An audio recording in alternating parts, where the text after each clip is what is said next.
Hi guys, we are going to do poems. So I'm going to break it down, start from the beginning, explain what is what, and then we are going on. So it is called poetry. So it is poems that we are going to be handling. Okay, so we are going to start. Poetry.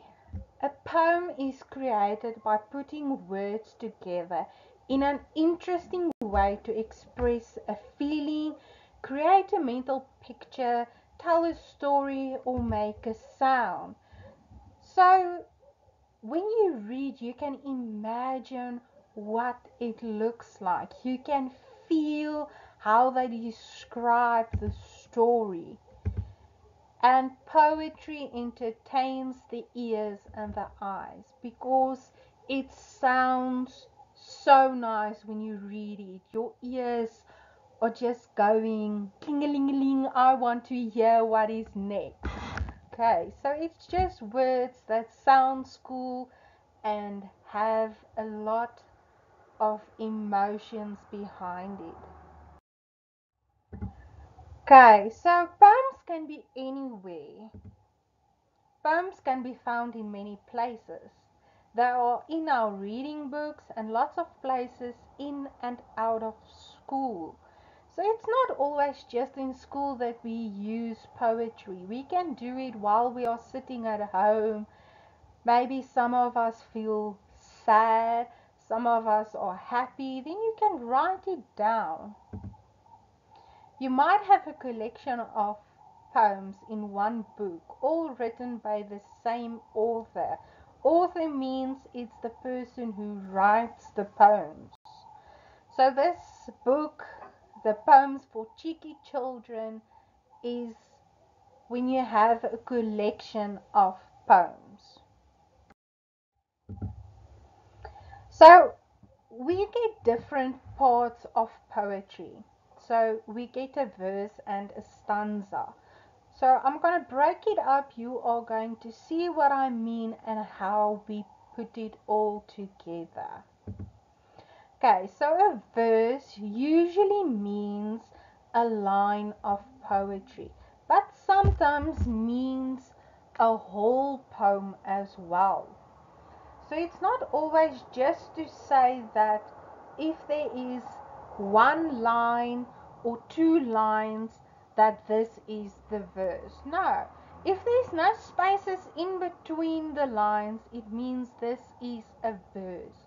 So to make sure that there are spaces in between, then we can say it's a stanza or it's only a verse. So, like for instance, this poem, Dust of Snow by Robert Frost.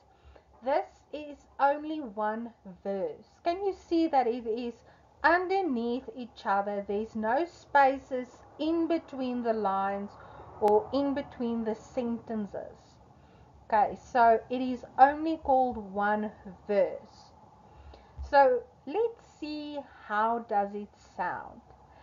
The way a crow shook down on me the dust of snow from a hemlock tree has given my heart a chance of mood and saved some part of a day I rued. Okay, so later on we are going to see what is the rhyme and everything. So for now, the verse, you need to see that it is one. There is no spaces in between. And because we have snow, there is your snowflake as well. It can remind you of Frozen. Now we are going to do the stanza. The stanza in a poem is like a paragraph in an essay. So how do we show a paragraph? We leave lines open between them. Good. Each stanza is usually separated by some blank space or you leave a line or two lines open. A common stanza length are 2, 3, 4, 6, or 8 lines. So don't think that if you write a poem or you see a poem that for a stanza it needs to be or needs to have a certain amount of sentences or words to be a stanza. No, it can either be 2 or 8. It doesn't really matter. You need to look for the spaces in between to see if it is a stanza or a verse. How many stanzas does this poem have? So I'm quickly going to read it to you. Dear Seal, you made my day, you made me smile. What can I say? It will take me a while. I loved your voices, they had such expression. You all made great choices, reciting with such perfection. Quite pleased, Grandma Grace. So this is our poem. So we just said that if it is a verse, there is no spaces in between. And a stanza has spaces in between. So how many stanzas do we see? We've got the first one that is out of 4 lines. Our second one also out of 4 lines. So 1 plus 1 equals 2. So that means this poem has 2 stanzas. Very good. Okay, now we are getting to the rhyme part.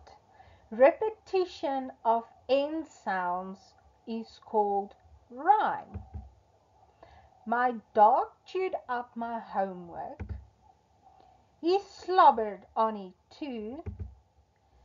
So now my homework's ripped to shreds and full of slimy goo. Okay, so when we have rhyme words, there is a certain thing that we can do to see if it is rhyming, and that is a rhyme scheme. A rhyme scheme can be determined by marking similar rhyming lines of the poem with the letter of the alphabet. So we know our alphabet, A, B, C, D, and you know the rest. Okay. So I'm going to show you the rhyme scheme, what I mean by we add the alphabet letter to it. Okay, so here is a poem by Jack Prelutsky with an ABCB rhyme scheme. Griselda Kratz kept 60 cats. She fed them very well. 1 angel cakes and raisin flakes and corns in a shell. Okay, so that means we have to see which words sound the same at the end. So we know cats and well, no, it doesn't sound the same. So that is why the first one we write A, the second one we write B because it's not the same as the A. Cats and flakes, no, it doesn't really make sense. And well and flakes, also not. So that is why we give it a C. So now we have A, B, C. But do you think well or cats and shell sounds the same? Nuh-uh. And well and shell? Yes. Flakes and shell? No. So we go to the second one. It is well and shall. So what's the letter next to well? It is B. So next to shall, we are also going to write B. That is why it is called the ABCB rhyme scheme. Okay, now it's your turn. Can you identify the rhyme scheme of this poem by Mary O'Neill? Green is the grass and the leaves of trees. Green is the smell of a country breeze. Okay, so let's see if you can figure it out. Grass and trees?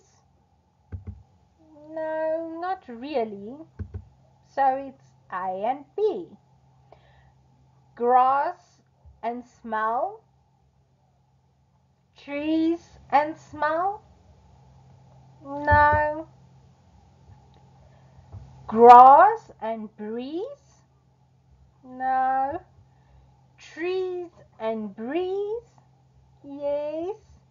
Smell and breeze? No. So we've also got a B. Good job. So we see that trees and breeze are the same. That is why we give them both a B, because the two words rhyme together. So this time we also have a ABCB rhyme scheme. Thank you guys.